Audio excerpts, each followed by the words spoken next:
But there's some people we want to avoid, not because of the responsibility that we have towards them, or not because of the inconvenience we have, the inconvenience that we'll get in seeing them. But there's some people we avoid simply because we don't like them, simply because we hate them, simply because we quarrel with them. There's some people we avoid because of deep-seated issues we have against that person. Probably something in the past has brought about that strained, tense relationship. And the best thing to remedy that is just avoid. Avoid that person lest we fight, lest we quarrel. A lot of us were familiar with the story in John chapter 4, the Samaritan woman at the well. We have to understand the context of the story. The context is this: the Jews and the Samaritans, they hate each other. Particularly the Jews. The Jews hate the Samaritans. Why? Because during the time of Solomon, when Solomon divided the kingdom into the northern and southern part, eventually the Assyrians occupied the northern kingdom. The capital at the time is Samaria. And what they did is that they tried to take out the people of Samaria, export them, and started placing their own people. So when they brought non-Jewish people into Samaria to occupy the land, what happened is there were intermarriages. Therefore, the Samaritans were not pure Jews. They're now mestizo. Half Jew, half Gentile. That's a no-no for a Jew. You have to be a pure Jew to be a Jew. And with that came the religious practice of these pagan people. They practice having a lot of gods, praying to a lot of deities. They never forgot Yahweh, but Yahweh now just became one of the gods. Because kami pagan, we practice worshiping a lot of different gods, a lot of different statues. And Yahweh is just one of them. So the Jews really despised the Samaritans. Not only are they now half-breed, they now worship a lot of gods. Eventually, what happened is the Samaritans eventually worship only one God, which is great. The problem is their belief right now is truncated. They have a different belief.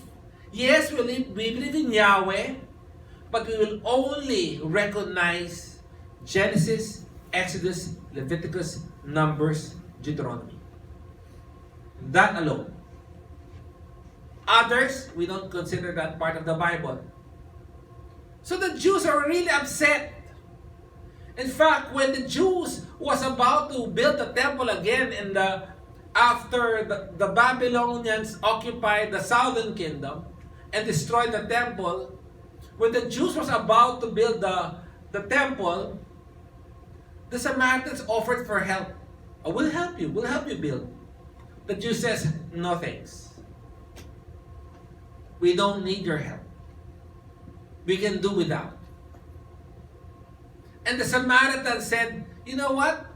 We have our own temple. We will build our own temple. Not in Jerusalem, but in this mountain. uh, we'll read it later, the name of the mountain. I forget. Jezarim or something like that. Right? So they have that colorful pass. Gerizim, Mount Gerizim is in that mountain. Mount Gerizim. So they built their own temple there. And they say Gerizim is a more holy place than Jerusalem. Why? Because it is in Mount Gerizim that Abraham bound Isaac. That's what they believe. It is Mount Gerizim where Abraham met Melchizedek. It is in Mount Gerizim that God gave the blessings to the Jews before they entered the promised land.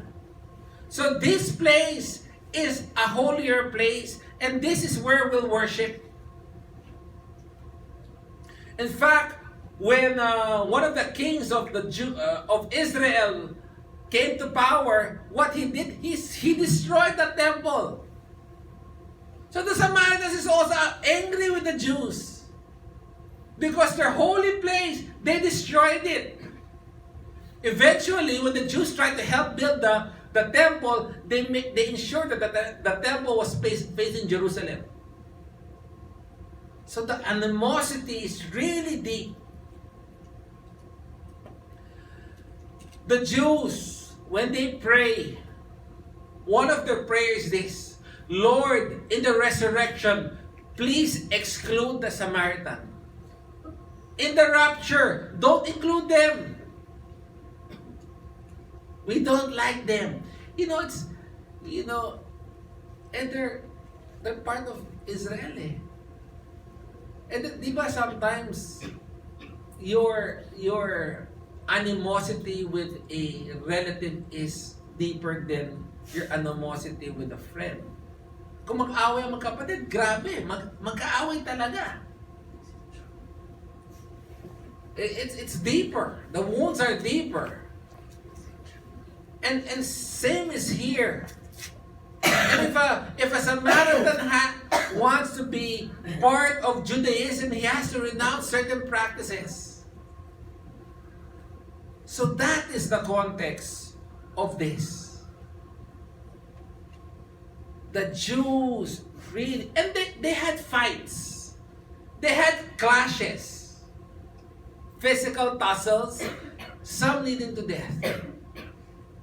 Now, that's John chapter 4, right? And that's what we'll look at. But to put it in context, John chapter 4 came after John chapter 3. No rocket science there.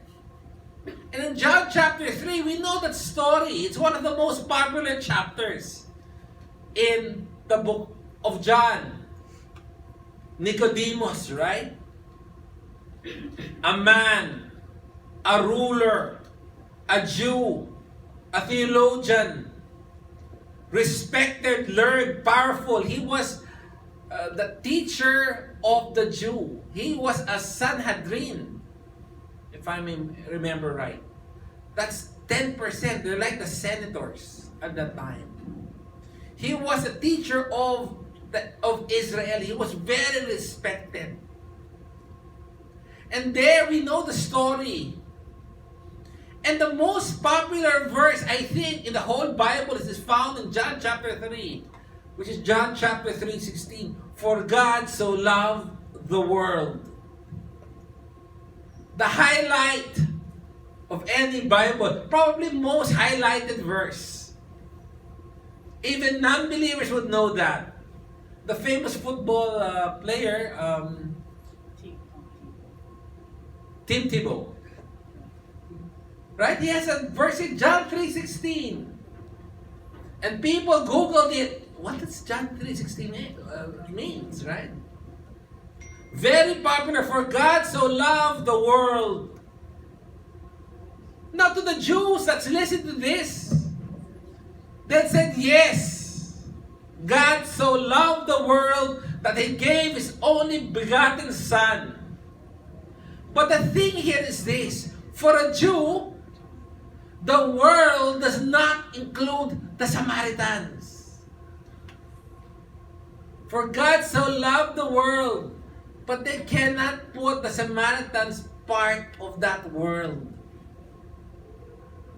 That there was something, there was something really in their relationship that they cannot accept, they cannot fully comprehend. And if God was to show the power of the love of God for the lost world, He would have to share the gospel even to the Samaritans. That's how much the love of God is. It has no boundaries. It will prove itself. No matter what your race is, no matter what your dispensation is, your inclination, for God so loved the world, even the most hated people of the world. He gave His Son for them too. That's why Jesus, God, went to Samaria, spoke to a Samaritan woman who is uninfluential, despised, despicable. Because He had to show to the world what world means and what the love of God means. That the love of God avoids no one and welcomes everyone. Even the rejected, even the most vile, even the most infamous. There's no such thing that the love of God cannot conquer. No such thing.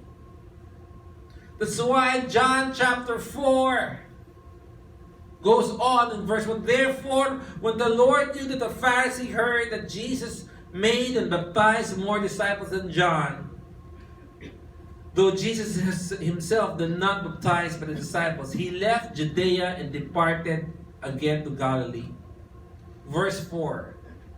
But he needed to go through Samaria. He needed to. It was necessary. The word needed, it was necessary. It was paramount. It was meant to be that he needs to go through Samaria to show the Jews, to show the lost world that he rejects no one. That the gospel is for everyone. At that time, people would really avoid, if you look at the map, the shortest way from Judea to Galilee is through Samaria. It's from here to there. And if you would avoid, because Samaria is in the middle, if you are to avoid that, people would walk around. And people, they do that. Just to avoid the Samaritans. Verse 5. So it came to the city of Samaria, which was called Sychar, near the plot of ground that Jacob gave to his son Joseph. Now Jacob's well was there. Jesus therefore, being wearied from his journey, sat thus by the well. It was about the 6th hour. Jesus decided and told his disciples, hey disciples, let's go to Galilee and let's pass through Samaria. Walter, Lord, it's this way. No. We'll go that way. But Lord, isn't it this is the way? Yes, but we'll take this way. And they knew exactly what that way meant. Going to the what? Samaria? Yes, we will go through Samaria. Like any human, Jesus got tired. He got the word here, being weary from his journey. Probably people say it was the 6th hour, noon time. There was a well made of with walled stone around it, and Jesus decided to stop because he was tired. This shows his humanity. That yes, he is God fully, yet he is man fully. Let him walk. Eventually, he'll get tired. That's why I was telling my wife, maybe I mentioned to you, I believe when Jesus was a kid, he got sick too. He got fevers, he had colds, he gets tired. Because if he doesn't get sick, right, then when they crucified him on the cross, he shouldn't have died. But he died. Because the natural human functions was functioning naturally. Verse 7. A woman out of Samaria came to draw water. Jesus said to her, "Give me a drink." For his disciples had gone away into the city to buy food. When we look at this picture, and we just read this passage, nothing seems abnormal. Is there anything abnormal in that statement? None. Right? But this picture that is being shown here is totally abnormal. It's one of those pictures wherein people will show you and say, "What's wrong with this picture?" It's like a guy requesting his computer to be fixed and there's a sledgehammer. Something's wrong with that picture. This encounter in verse 7 is very wrong. In fact, there's nothing right in this picture if we see the way they saw it. First of all, at that time, Jesus was already considered a holy man. He had disciples already. And a holy man during that time will not be allowed to be alone with a woman. Jesus was alone with a woman in the well. So initially the photo shows, hey, that's wrong. Why is this holy man alone with a woman at the well? Second, if he was forced to be alone with a woman on the well or in a place, the holy man, he should not speak to the woman. She's there, I'm here, I'll leave you alone. You do you do your water gathering, I'll be fine. I'm not talking to you. I'm a holy man. I'm not allowed with women. And secondly, if there's a woman and we're alone, I'm not even allowed to talk to you. He talks. Oh, that's repulsive. Third, not only is he alone with the woman, not only did she talk to the woman, she spoke to a Samaritan. Whoa! That's wrong. Why did you talk to that person? He's against our tribe. Even Muslims, they fight by families. She's a Samaritan. What's wrong with you? We have no dealings with you. Really bad photo, right? Guess what? It's not yet finished.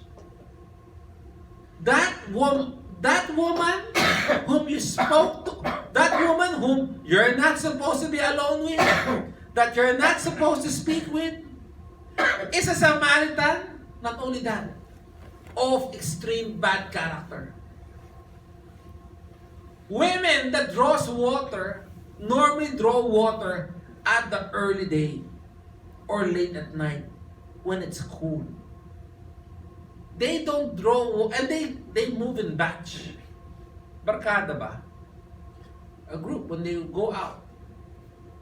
But here, the woman went there noontime. She wanted to avoid people. She has a reputation that people would gossip about her.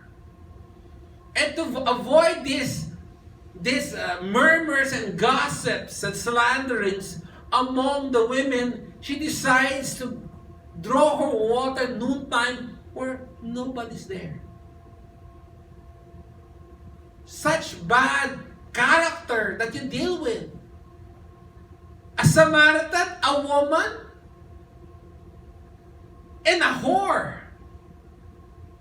Because we know that. Where is your husband? You have 5. And the one that you're with is not.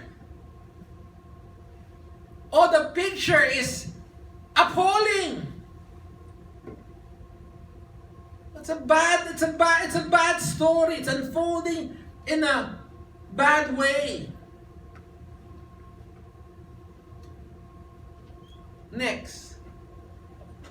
It's not good that they met at a well. Wells are places where you try to pick up women at that time. When Isaac, when Jacob, when their folks were looking for spouses for them, they told their slaves to go where? To the well. You want to meet some girls? You want to pick up some girls? Go to the well. You holy man, what are you doing in the bar? Right? That's the thing there, right? It's like hanging out in the bar, trying to pick up a girl. And you ended up picking up a slut. Wow. What a bad photo. Sabi ko nga, this photo has everything wrong in it. There was nothing right. You have no dealing. A holy man should not be alone with a woman, should not even speak. You shouldn't be in a bar. Kumbaga, well parang bar yan where you pick up girls. Not with that, not a Samaritan, not with that reputation and character. But Jesus said, I must go to Samaria. For the love of God has no boundaries. From the highest of the highs, Nicodemus, to the lowest of the low, the Samaritan woman, the gospel is for all. No exception. There is no person too righteous like Nicodemus who does not need to be born again. And there's no person too despicable that the gospel of Christ is not for them. It's for all. It's for everyone.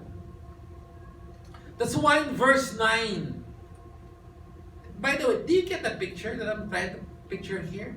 How appalling it is? You get the point? That's why even the Samaritan woman in verse 9, then the woman of Samaria said to him, well, how is it that you, being a Jew, ask a drink from me, a Samaritan woman? The Samaritan woman was also surprised on how this story is unfolding, how this picture looks so wrong. For Jews has no dealing with Samaritans. No dealings. Verse 10. Jesus answered and said to her, if you knew the gift of God, and who it is who says to you, give me a drink, you would have asked him, and he would have given you living water.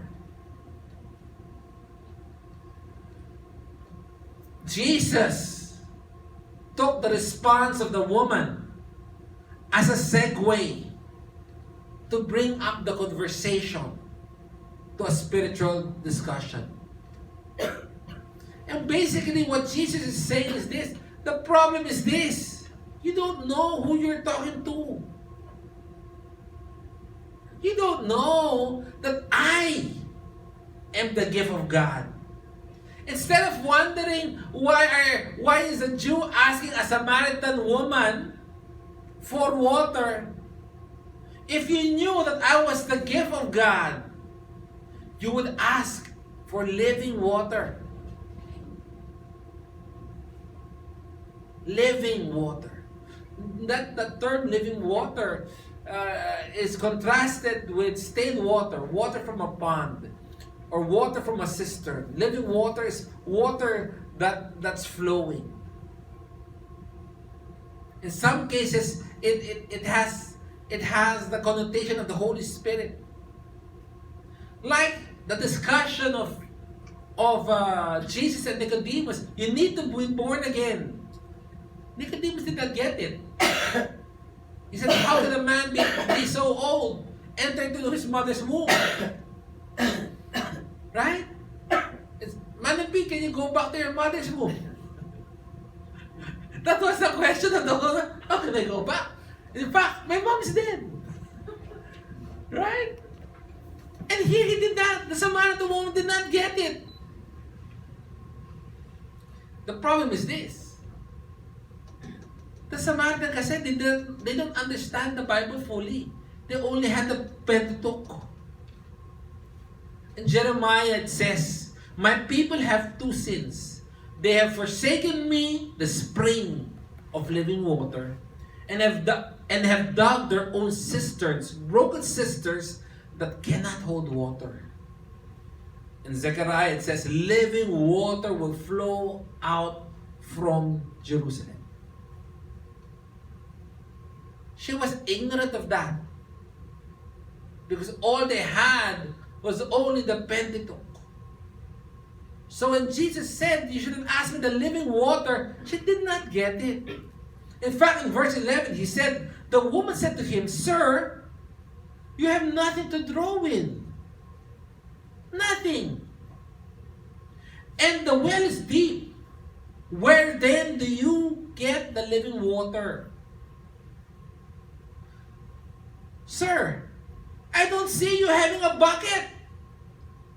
How can you offer me living water when you yourself don't have a bucket to get water? Again, the Samaritan woman is not getting the story.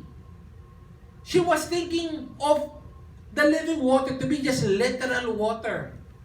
Like Nicodemus, being born again, thinks Nicodemus needs to be born literally again. And verse 12, are you greater than our father Jacob, who gave us the well and drank from it himself, as well as his sons and his livestock? The Samaritan woman said, I don't see a bucket beside you. How can you offer me this? Secondly,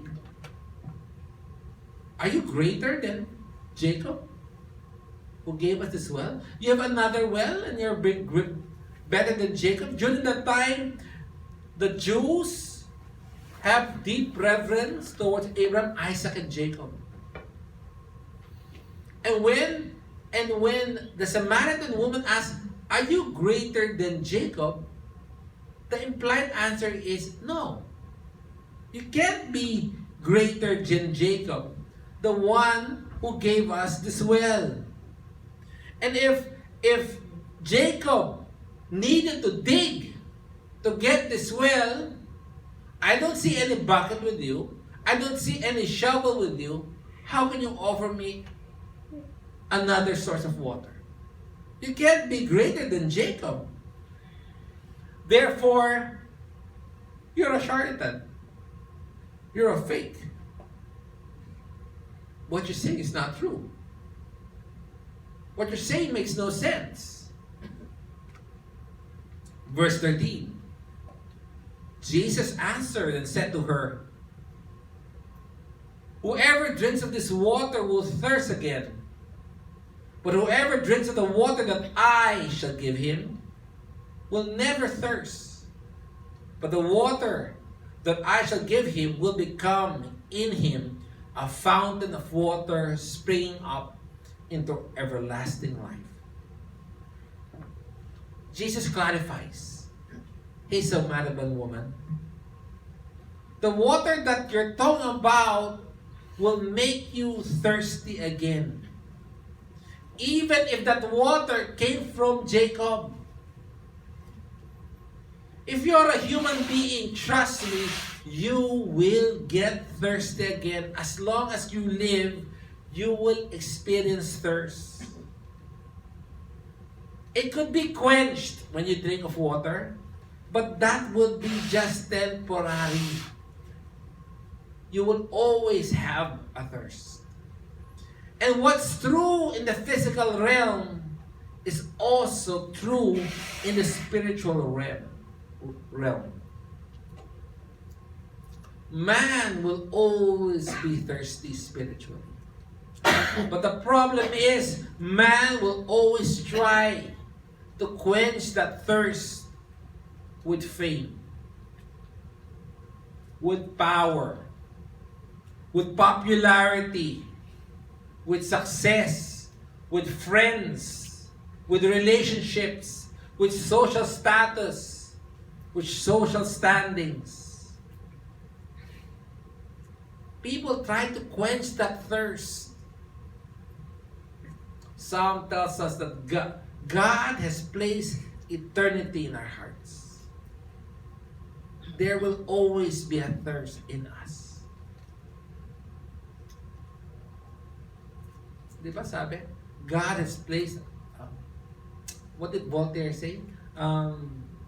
In each man there is a God-shaped vacuum that only God can fill. That's why people, they buy cars, they buy bags, they buy watches, they enter into a relationship. It is only good for a while. That thirst will never be quenched. Yes, you buy a new watch, you're happy for a moment. After that, it will pass. A young boy gets a bicycle, he'll be happy for a moment. Then guess what? It will pass. Then he wants a motorcycle, then he buys a motorcycle, he'll be happy for a moment. Then it will pass. Then he gets a Jeep, he'll be happy for a moment. Then it will pass. Then he buys a car, a better car, a better car. You cannot quench that thirst that God has given us in our hearts with anything material. Because that thirst is spiritual. And nothing, you cannot quench a spiritual need with a physical object. You cannot. This woman was trying to cover her spiritual needs with physical objects. Verse 15. The woman said to him, "Whoa, sir, give me this water. Really good water, that I may not thirst nor come here to draw." The woman still did not get it. Sabi niya, "Give me that water so that I don't need to come here over and over again." She was thinking of still physically. And she was only thinking about the convenience of not going there every single day to draw at 12 noon. She did not see her need for a Savior. She does not see her need for the real spiritual living water. She does not see the need of the gift of God. She was looking at it on the physical realm. Physical water. To drive the point, Jesus said in verse 16, "Go, call your husband, and come here." Excuse me? Yes, I said that. Go call your husband and come here. At this point, she's probably thinking, this man is either crazy, because I don't see any buckets promising me this water that will never run out, that will quench my thirst. I need not come back here to this well again. But now, all of a sudden, it's a different thing. All of a sudden, the conversation becomes uncomfortable. All of a sudden, Jesus is about to bring forth the sin of the woman. The woman answered and said, "I have no husband." She wanted to cut the conversation. "I have no husband." Next topic. Ganun yan eh. But Jesus said, "You have said well, I have no husband." Verse 8, "For you have 5, and the one whom you have now is not your husband. Is that in that you spoke truly?" Oh man. Why did you, Jesus naman, why did you say this? He was cutting the conversation.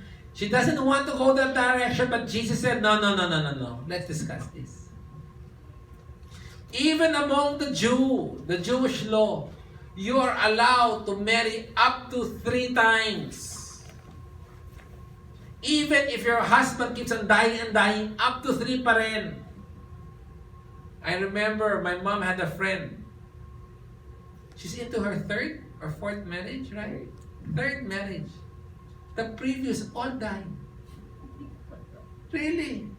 Yeah, really. And I met the husband, go, good luck. Right?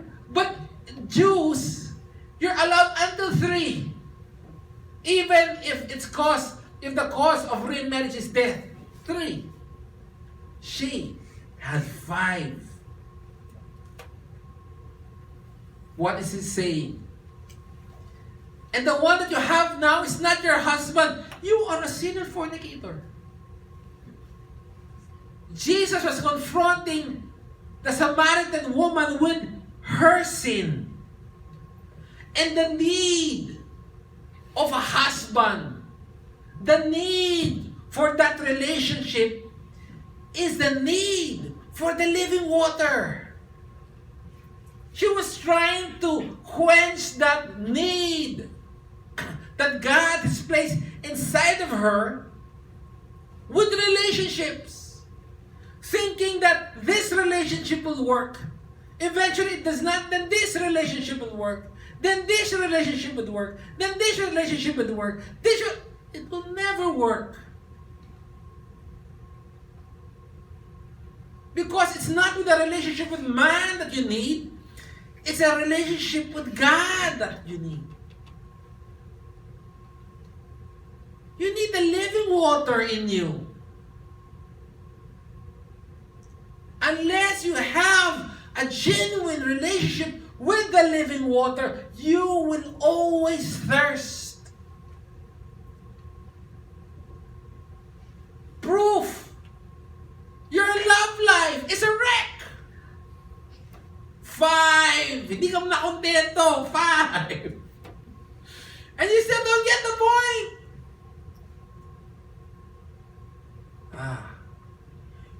The woman. What should I say? I can't look at...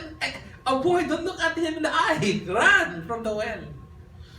The woman said to him, "Sir, I perceive that you are a prophet. I mean, you have this special powers. You can tell. Our father worshipped on this mountain, and you Jews says in Jerusalem is the place where one ought to worship. For sure, I got it, but let's talk about something else. Let's talk about worship. She wants to distract the conversation. She doesn't want to discuss this thing. She wanted to discuss the most controversial issue. Let's not talk about that. Let's talk about same-sex marriage. Or what? Let's talk about extrajudicial killing. Let's talk about the biggest issue that's dividing our nation. Where do we worship? She tries to enter the discussion with something spiritual when she herself was living in dark. Trying to divert, trying to avoid, trying to mask, trying to show that everything is well and good. Let's carry on. Let's continue with our life. Let's discuss on other things that is not to the point. Let's discuss, where should we worship? Not my sin. Next topic po. Let's talk about where should we worship? In Mount Gerizim or in Jerusalem? And I said, that is a topic that is very contentious to the Jews and to the Samaritans. Verse 21 says, Jesus said to her, "Woman, believe me, the hour is coming when you will neither on this mountain or in Jerusalem worship the Father. You worship what you do not know. We know what we worship, for salvation is of the Jews. But the hour is coming, and it now is, when the true worshiper will worship the Father in spirit and in truth, for the Father is seeking such to worship Him. God is spirit, and those who worship Him must worship Him in spirit and in truth." Jesus, answering the woman, shows the woman how naive, how darkened she is about the discussion of worship. She says, you don't even know where you should worship.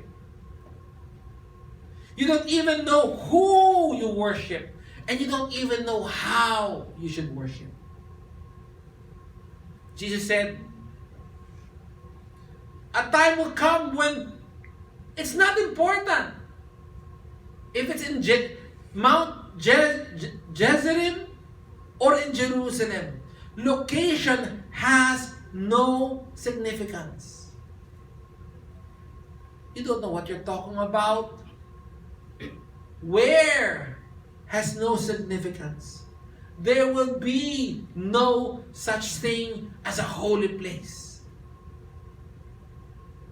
Second, the Bible says, you don't even know who you worship. Yeah, you worship here at Mount Gerizim, but you even don't know who you worship. The problem is the Samaritan nga just believes the Pentateuch. So their understanding of God is inadequate and sometimes inaccurate. And if you have an inadequate and inaccurate view of God, then you can never worship God properly. Sabi niya, you don't know where to worship and you don't know who you worship because you don't know who I am.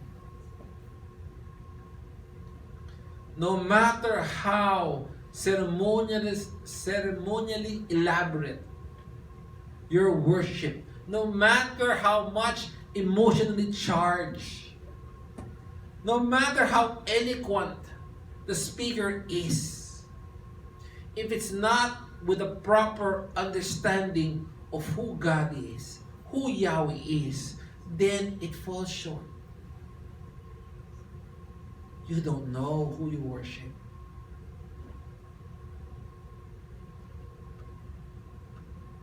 Thirdly, you even don't know how to worship. Remember, Matthew chapter 15, these people honor me with their lips, but their heart is far from me. In vain they worship me, teaching us doctrines, what? The precepts of man. True worship is not a matter of location, not a matter of physical posture. True worship is a matter of worshiping from the heart. True worshiping is worshiping in spirit and in truth. You must have the Spirit of God. You need to be born again if you are to worship God, because God said, I am spirit. And if you are to worship me, you have to have my spirit in you. And you must have the truth in you. Some people, they worship wrongly. Right? Properly. 10 Commandments says, you shall not make any graven image. Right? Even if the image represents God, God says, don't. But they say, but it is representative of God. God says, yes. Even if it's my representative, don't. Even worshiping God has a prescription. Not all worship is acceptable by God. Even with right intentions. Because God made and set the proper procedure. So you might be doing all of this, but it's not based on spirit, and it's not based on truth found in Scripture, then it's not in void. You should worship Him in spirit and based on the truth that He has revealed on how He should be worshipped.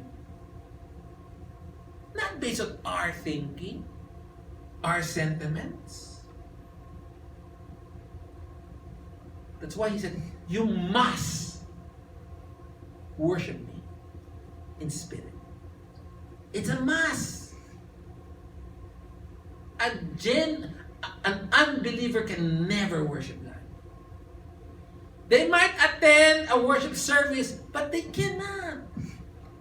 They don't have the Spirit of God. How can they worship God? But a believer can also not worship God if it's not based on truth. It has to be both worshiping in spirit and in truth.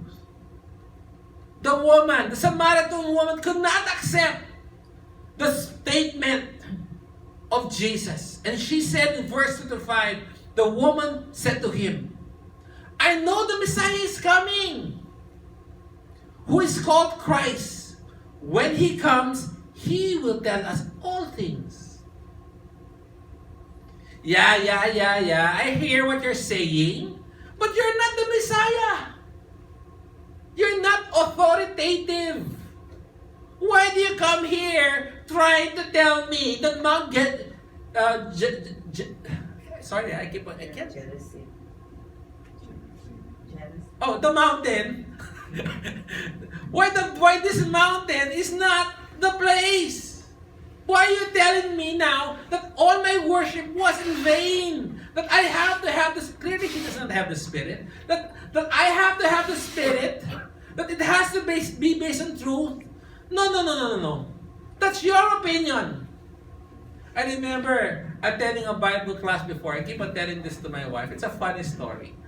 At least to me. I attend a Bible study before. I was new to the group. And whenever there's a controversial passage, everybody will give their opinion, right? Everybody will give their opinion. And I will give my opinion on the matter. And my wife knows this. I don't give my opinion if I haven't studied the passage. So typically, if I give out an opinion on the passage, chances are I studied the passage. If I haven't studied, I'm not sure. I say, I'm not sure about that. So when I give my opinion, everybody's, my opinion at that time was, oh, that's your opinion. I have my opinion too. The other guy said, and I'm right, you're wrong. We're all just, it's just opinion. And the Samaritan woman was saying, hey, yes, but that's your opinion. I need a living water, that's your opinion. I'm a sinner and I have 5 husbands, and the one that I'm living in here is not my husband. That's your opinion. The priest, allowed us, but that's your opinion. You think I'm wrong, right? And you're saying that I need to worship in spirit and truth. That's your opinion. But one day, the Messiah naman will come. He will tell us. He will tell us the truth about this. So you and I, let's just wait for Him. And let's just listen to what He will say. Verse 26. Jesus said to her, I who speak to you am He. Wow! Wow! I am that Messiah. John was written, the book of John was written to prove that Jesus Christ is indeed the Son of God, the Messiah, the Anointed One. The authority that you are asking for to validate is in your presence. The one that you're asking to say that if my statements are true is Him who's telling you. I am the gift of God. I am the living water. And I am the Messiah. Bang, man. I don't know how you would feel. It's like arguing with a guy about iPhones. No, I know, mali ka dyan, mali pa rin. No, you're wrong. Then by the way, I'm Steve Jobs. I'm the inventor of the iPhone. How can you know more than me? What a shock for this woman. And the point is this, no matter how crass, no matter how despicable, no matter how outcast they are, Jesus said, we must enter Samaria. No one is excluded from my love. No one is exempted from my love. We are not to avoid anyone. In fact, we are to go forth to everyone, especially those who are our enemies, to show to them the power of the love of God. For God so loved the world that He gave. And the ministry of Christ to the lost world, including the Samaritan, is our ministry to the lost world. But the question is who are the Samaritans of your life? That you say, I refuse to show love to them. I refuse to talk to them. That the love of God, the commandment of God for me to love everyone excludes Him. Excludes the Samaritan. Let's not be blinded by the example that Christ showed us. That the love of God does not prejudice, does not preclude, does not exclude anyone, irregardless of the customs, traditions, and value systems, irregardless of the history of pain. we are not to avoid this, but we are to confront them, knowing that our Christ showed the whole world what it means to love. It's reaching out to the lost. It's reaching out to our enemies with the love of Christ. Thus says the Lord.